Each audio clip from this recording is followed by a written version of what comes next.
The following program was provided by an independent producer solely responsible for its content. The opinions expressed do not necessarily represent the views of this station, its staff, board of directors, or underwriters.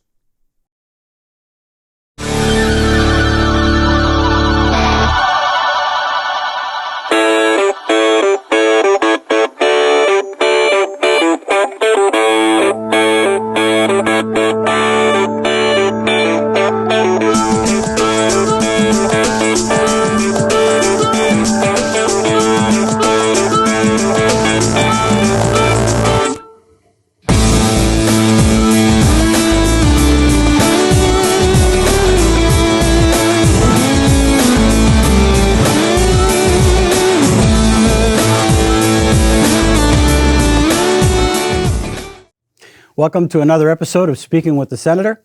I'm Senator Kevin Avard, District 12 here in New Hampshire. And this show is open to anybody. And if you want to come in and talk about what's on your mind, what's on your heart, whether it's political or you have an issue with government or you have an idea and that you'd like to present, come on the show. We'd love to have you and share your story. From time to time, I've shared one of my stories of being young and kind of lost in the world and alone. And when I was around 12 years old, maybe 11 years old, with dyslexia, kind of tuning out to school, one of the things that really captured my interest and got me involved with learning to some degree, which later on grew, was music. My dad gave me a saxophone, and I practiced that saxophone for hours and hours. I couldn't read music, so I basically started to learn how to play by ear. And it kept my interest, and it saved me from getting into a lot of trouble. And I believe that it helped me in my education. And so one of the things that I wanted to explore was this whole concept of music therapy. I recently put in a bill to basically allow for music therapy to be considered as a legitimate way of treating people that are suffering from whether it's emotional trauma or part of the DD community, if there's a autism. It has many ways of helping people. So I did put in a bill this recent to explore that. Maybe, hopefully we can get it passed and to recognize it as a legitimate way to encourage people, help people, and to help me express this whole music therapy. I invited Shannon Laine, a music therapist, to come in and talk a little bit about music therapy. So welcome to the show. How are you? I'm good. How are you? Good. Thanks for having me. Well, I really appreciate you coming. And I think, Shannon, when people hear music therapy, it's like, okay, what is this? Right? So what is music therapy? So music therapy is a really specific, specialized thing. In short, we're trained to use music to address non-musical goals with individuals, but it's much more than just that, because anyone can turn on the radio and Sure. Feel an effect from that. But when you're a music therapist, you go through a degree training program, and you're using music to specifically address non-musical skills with individuals. So you might be addressing motor skills and their movement, or their communication skills, social skills, how they interact with other people, as well as cognitive abilities and even executive functioning skills. And we use music as a medium to do this because we all know how motivating music can be for individuals. Sometimes in a music therapy session, it can look a little bit like a music lesson of sorts. But the goal is different. The goal isn't to play an instrument. The goal is to develop maybe the fine motor skills that you might need to play the piano, but that can translate to, other areas of the individual's life. So in other instances, we might be doing some songwriting to support emotional expression, or combining music with movement to really focus on some motor skill development. In other instances, we might be playing instruments and learning how to play stop and go and listen to directions and respond to a directive, but using music and playing the instrument along with it. So it's a very individualized service, really focusing on what each individual needs and supporting them. When did this start being recognized as a means of literally helping people? Well, music therapy has been around. It really became known during like World War II when the soldiers were coming back from Europe, and they were just realizing that music was having a profound impact on these individuals in treatment. And, you know, a lot of them came back with PTSD and things like that. So it's really been around since then. And music therapy has grown significantly since that time. I don't even know how many board certified music therapists across the entire country at this point. There's so many. So there is actually a course on how to is it a psychological course? Is it a music course that you take? Yes. What kind of the training is it? It's both. Okay. It's both. So music therapists enter at the undergraduate or the graduate level. There's degree training programs throughout the country at that point. You have to be a qualified musician, develop your musical skills, as well as develop on the psychological side of things. So you do both in one. And there's a required coursework that you go through. And as soon as you finish, you have to also complete a 1,200-hour internship, which takes about 6 months if you do it full time. After that, you have to sit and take a board certification exam. So there's a national certification for music therapists. So we have a designation after our name, MT-BC, which means music therapist board certified. We're also required to do continuing education credits every 5 years. And we're overseen by the Certification Board of Music Therapists, which is a separate governing board to oversee the certification process from our membership board. So it's a pretty intensive process that we go through. We're also bound to a scope of practice and code of ethics, just like many other allied health professions are. So you go to a therapist at anger management or for this type of management. A while ago, that seemed like that was kind of silly. It seemed, when it first kind of, and just control yourself. But there are actually therapists that help with that, or help out with alcoholism or addictions. So why is this having a difficult time getting off the ground, being recognized as a traditional or as an effective way of treating people? So the individuals who are seeking out the service are, they're invested in finding this service. A lot of these individuals understand the power of music and see it as a valid alternative to supporting their loved one. It's more the difficulty comes in on the funding side of things and accessing funding. There's a lot of times where, if you're not a licensed professional in a state, that it's difficult to actually access funding. Take Medicaid, for instance. You usually have to be a licensed professional in your state in order to apply for reimbursement with Medicaid. Same with related services in schools. On the federal level, music therapy is considered a related service, just like speech, physical, or occupational therapy. But at the state level, because there's no licensure for music therapy, it's really difficult to kind of educate and address the fact that we can be put on an IEP if it's deemed an educationally necessary service. So the issues come more on, that larger side of thing, either with the funding or whatnot. A lot of people are looking for the service, though. Have you ever seen music make people cry? Yes. Have you ever seen it make them laugh? Yes. There's an emotional attachment to it. There is. And you caught my interest just a while ago when you were talking and you were saying how that music helps out with motor functions. What is that all about? Well, music's processed differently in the brain, and a lot of research has been done in the music therapy along with the neuroscience world about why that is. And they found out through brain scans that much more of your brain is activated when you're listening to music, when you're watching a musician, when you're engaged in actively making music yourself than in any other activity. And this happens. You just look like that. No, I've actually seen some of these brain scans through some advertisements or maybe Facebook. And it had to be true if it was on Facebook, right? Because they have fact checkers. little slam.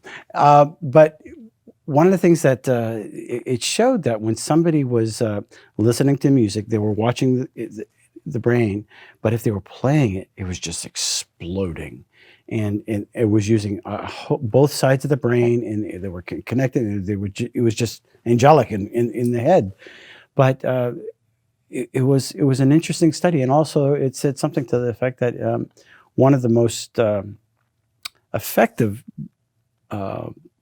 effects on your brain was actually classical music, which I thought was interesting. Why classical? I'm not really sure, but so I beg to differ a little bit. And music therapists usually look at what the individual they're working with, like a client-centered approach. Please don't say rap. No. So it's more about what is meaningful to you and what is your musical history and experience, and using that. Some people, it might be classical music, but it might be country for someone else, or rock and roll, or jazz. And so really working with the individual and recognizing what their musical preferences are. It's different for all of us, and music is just as different. It reflects our humanity in that way. So how does it help out with the motor skills? I mean, how do you develop motor skills or work with somebody that's needing motor skills with music? What is that like? What is a session like with that? Have you ever heard of the word entrainment before? You know what entrainment is? I have not. Entrainment is the idea of like regulating your body functioning to outside sounds. Okay. Like if you hear the water dripping or something like that, sometimes your breathing might come in sync with something like that. Okay. So there's music therapists who use rhythm in that way to support motor functions through entrainment. So if you hear that external beat, and it might just be the simple click of a metronome, but you're starting to walk to the beat of the metronome, and maybe like every fourth beat, you're going to play a drum, at the same time. So your brain starts to anticipate what the rhythm is coming, Creating gray matter. Yeah, exactly. And you're creating new neural pathways by doing that. That's interesting. So that's why music therapy is so powerful, because we're trained to understand the concept of rhythm and how rhythm can support that. But how for another individual, the concept of songwriting might be a really big emotional support for them. So how do we change music in that way and just use the songwriting piece to help support their emotional expression? Whereas for another individual, someone on the autism spectrum who might have a lot of sensory needs, understanding how to create a comfortable music environment for them, because they might love music, but it might be overwhelming for their sensory system at the same time. So what parts of the music can we change in the moment to really meet that individual's needs? So what are some of the success stories that you've had? So a long time ago, I worked with an individual with autism, a blind boy, and he loved music. He would sit with his musical toys for hours, but he wouldn't respond to many external stimuli. He was echolalic, so he repeated a lot of the words that he said. Yeah. And his mom and his grandmother understood that he really was connected to music, and they had heard about the music therapy program that I had just started up in Manchester. They called me up and said, "Can we please bring him in?" And I said, "Sure." First couple sessions, I was sitting at a piano, and this was a pretty bare room, rectangular room, and there was an instrument cupboard on the one wall. So I was just playing a little jazzy beat, because he would bop around and he would just move to it as soon as he heard that music. And he'd put his hand on the wall and he'd walk around the room, and I would sing, "What are you looking for?" And he would repeat it because he was echolalic. Then he'd get to the closet and he'd open the door with his hands. He'd feel around and listen to all the instruments, and then he'd pull out a tambourine, and I would say, "A tambourine." So the first couple times he would repeat every single thing I said. Within a month or two, I would sing, "What are you looking for?" Instantly, he said, "A tambourine, right in rhythm," because he understood the structure of the music, that he could feel in his body that rhythm, and he knew what he was looking for too, and was able to put together in his brain what to spit out. This individual now, this was many years ago, he's now an adult. He graduated high school, like a regular mainstream high school. He is no longer echolalic, and he's really involved in technology and really passionate about bringing more adaptive technology for blind people in New Hampshire. That's interesting. That's really interesting. I've noticed coming to the Capitol, when kids would come to the Capitol, sometimes you know your crowd, right? And you can see who's really engaged and who's not engaged. And sometimes you would see some children that are just kind of like tuned out. And as soon as you bring that guitar into the room, what's this? And you can teach through music. You know, when we all grew up in the 60s and 70s, I'm sure you're going to know. Conjunction, Yep. what's your function? You'll learn, or I'm just a bill on Capitol Hill. Those songs taught, and they'll never leave you. Do you know why? Because musical memories are stored in a different part of your brain than other memories are. And so even when you have an individual who has memory loss, dementia, Alzheimer's, and you put on a song that is familiar to them, they will brighten up, they'll sing along, they'll relive the memory that's associated with that music. Right. Because it's stored in that different center of their brain. We were talking earlier before camera, and of course, I'm just kind of in and out thinking, you know, music has been around since time immemorial. And, you know, when you have, say, 30,000 people that you want to march to war, and you know that some of those guys are going to their death, they played music. Mm-hmm. And maybe a drum. And it brought courage. And sometimes music can help you with courage and to take on the impossible. Maybe whether it's education, that could be the big battle that you're struggling with, or certain motor skills. So that is really one of the reasons I wanted to bring up, you know, what is all this stuff? Educate some of my friends and my colleagues in the Capitol. What is this about? Is it really legit? Is it worth saying, okay, yeah, we recognize you, and does this really benefit people that are struggling? Absolutely. Yeah. I mean, look at the pandemic and how much isolation there's been with the pandemic. Right. And music therapy has been a service that is consistent all along. If it's remote or if we've been able to do in person, we've been able to continue accessing to music and to those musical experiences. And I can't even tell you the number of smiles I've seen on kids' faces when they see us walk in the room. It's music time. And these are kids who are in school with masks, and, you know, their life is hard right now. Our lives are hard. But for these kids, especially when they have some kind of developmental disability, music, it brightens them. You know, we have this one group that I run, and we're reinforcing the kids' word families, and we've written a song with them, and they said, can we please make this a book? Can we make our lyrics into a book? So before break, we gave each student a different page with the lyrics from the song that they wrote and said, draw us a picture that goes with these lyrics, and we're going to put it in a book, and we're going to make it a music, like there's a song behind it, and it'll be a thing for them. They have a product. They're looking forward They produce to it. They thought it through. They're thinking about it. They're putting this and that together, and they're connecting. And that really is extremely educational. So it's not about just the music. It's about everything else that they're learning, and we're supporting their learning of in that process. And that's why licensure becomes important, is because we want to continue ensuring that individuals have access to music therapy services from qualified individuals in the state. That's the bottom line, is from qualified, board certified music therapists. And because our certification is at the national level, it's not geared towards the individuals of New Hampshire, but the licensure would really support the access of services, quality services, to the individuals in New Hampshire. So the bill that's before the Senate, and I think there's one in the House similar to that. How does this help? How do these bills help? So it ensures, it protects consumers in the way of ensuring that they're getting services from a licensed, board-certified music therapist. But licensure also means an increase in access to funding that hasn't been available before.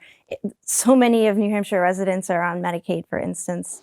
And so if we're licensed, then we're able to then go and apply for reimbursement, which has been directly denied with the specific line of, you're not licensed, we cannot cover this. So some of my colleagues might say, well, you know, you need a license for this, you need a license for that, and a license doesn't necessarily guarantee you, say if you're going to get a haircut, it doesn't necessarily guarantee you're going to get a good quality haircut. Obviously your hair will grow back, but, and that's always been a debate, you know, is it just a revenue source for the state, or is this something that really does give you a guarantee of a certain certification of quality of services? Well, it's about the quality of services, but it's also about the bigger picture. So it increases our ability to collaborate with our other allied health professions. And so it puts us at the table with the other treatment team members. So it's about committing to the support of the individuals we're working with, the families and whatnot. Other states that have licensure, music therapy licensure as well, have now developed university degree programs for music therapy degrees. And that's something that I'd love to see come to New Hampshire as well. Rhode Island is a great example of this. So they have had licensure for many years now. And they just this past fall opened up a music therapy degree program at the University of Rhode Island. So instead of students going out of state for a degree program like music therapy, they're able to stay in state now. And we have some really great universities in New Hampshire that offer music education or other music performance degree programs. And it would be really great with licensure of music therapists to then go the next step and see this happen at the university level as well, which keeps New Hampshire residents in New Hampshire for longer. It seems to me that many types of services like this have gone through the same struggle. I remember years ago, chiropractors weren't recognized. I guess they're recognized now, but it took a long time for them to get recognized because they weren't considered legit. Right. I go to a chiropractor. My uncle was a chiropractor. And I know plenty of good chiropractors, and they do make a difference. They do help people in a certain portion of their health care. So now they're recognized. There are other areas as well. So why not take this seriously? I think music has been around a lot longer than chiropractors, and it has made a difference in many people's lives. I can tell you right now, though, I guarantee you there are thousands of musicians in New Hampshire that are dying to perform. And they probably need some therapy right now because there's nothing like being up on a stage and sharing your music with people and then bouncing and reverbing back the same feeling. There's a unity. You can go to a concert where there's 50,000 people and they're lighting, they're up there, they're engaged. And it's almost their community, and they're feeding off of each other's energy, and it really does have an effect on people. Whether it's in a football game, you can't go to a football game without there being music. Right. Score, yay! Right. Come on, let's go get them. There's an energy that it provides, and it is that part of the brain that it is stimulating. And it seems to me as though it's time to recognize that. And that's why we got this bill. Yeah. To put in. So how do people get in touch with you if they want to get engaged or they have a child that needs some services now? How do they find you? I work out of the Manchester Community Music School up in Manchester. So you can find us online at mcmusicschool.org. There's also several music therapy agencies throughout the state. For a comprehensive list, you can go to the American Music Therapy Association website. I believe it's musictherapy.org. And there's a section to find a therapist there. Same thing on the Certification Board for Music Therapists website. If we get licensure, I'd love to see a New Hampshire specific website come out of that as well to guide New Hampshire residents more specifically. What would want me to search out a music therapist? What would say, hey, you know what, my either I'm tuning out and I don't mean to use that word flippantly, or my child or my grandparent, why would I search you out? What would be my specific need to do that? I work specifically with kids on the autism spectrum and with other developmental delays. So I work in the special ed world. So typically if there's a family whose child just had a diagnosis of some kind, issues identified. On a spectrum. On the spectrum, absolutely, on the neurodiverse spectrum. That would be one thing. I mean, other music therapists in the state go to the hospitals and they work in the hospitals with cancer patients. And if you're recovering from surgery, that kind of thing. The other music therapists will help support mental health, looking more at if you have a lot of depression or anxiety. I do a little bit of work. My cousin has catatonic depression as well as Down syndrome. So I do some work with him virtually to really try and just help bring him out of his shell. Right now is our biggest goal. When you're working with a patient, how do you start to diagnose? How do you start to, okay, so you brought in somebody fresh. You know, you know that they're on the spectrum. Where do you begin? I don't like to know much about the people I work with before I see them. I want them to show me what they want to show me, and I want to learn from them. So I want to know more. What is your musical preference? Do you have a favorite song? That's where I want to start. And, you know, we always start with a hello song in a music therapy session. It's the way of just greeting, letting the individual know the session is starting.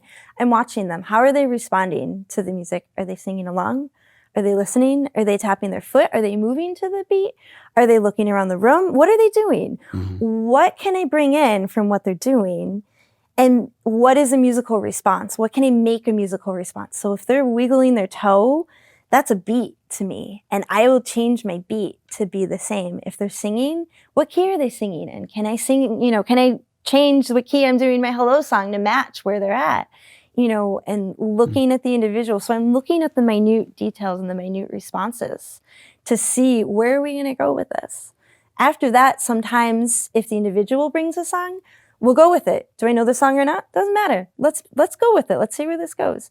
Sometimes I'll bring in a song of my own. I want to see how you respond to this. So I'm going to bring up something and go from there. You know, so I do it very open-ended because I really want to see where that individual is at. I want to see how they respond. And that gives me more information about where we're going to go next. Maybe I'm going to go to a really sensory-rich activity for a kiddo on the spectrum who definitely wants to feel the vibrations of my guitar or the vibrations of a really big drum. Let's explore that. Let's see where that goes. How loud can they tolerate? How quiet can they tolerate? Where's that middle ground? You know, how do they communicate that they want more? You know, and really looking to see what their responses are. It's interesting. I believe the very first time I heard about music therapy was on Gate City Chronicles with Tori. Yes. And she's from the Nashville Community School of Music. Yes. Right? Yes. Yeah. And it was new for me. I thought, okay, what is this? That's different. Keeping an open mind. And sure enough, there's another one, Shannon. Yes. Yeah, all right. They're everywhere now. So that's great. And I'm glad you came on the show, and hopefully some of my colleagues will take a little bit of give an open mind to this. It's not anything other than the fact that it is a way to treat individuals that might not be responsive to other means of therapy. Absolutely. So how do they get in contact with you again? Go to ncmusicschool.org, and there's a music therapy section on that website. Great. Well, thank you for coming on the show. Thank you so much for having me. 11 seconds left. Anyway, well, thank you for watching Speaking with the Senator. And hopefully if this is a topic that's interested you, give her a call, and maybe we can find some help where help may not normally be found. Until next week, thank you.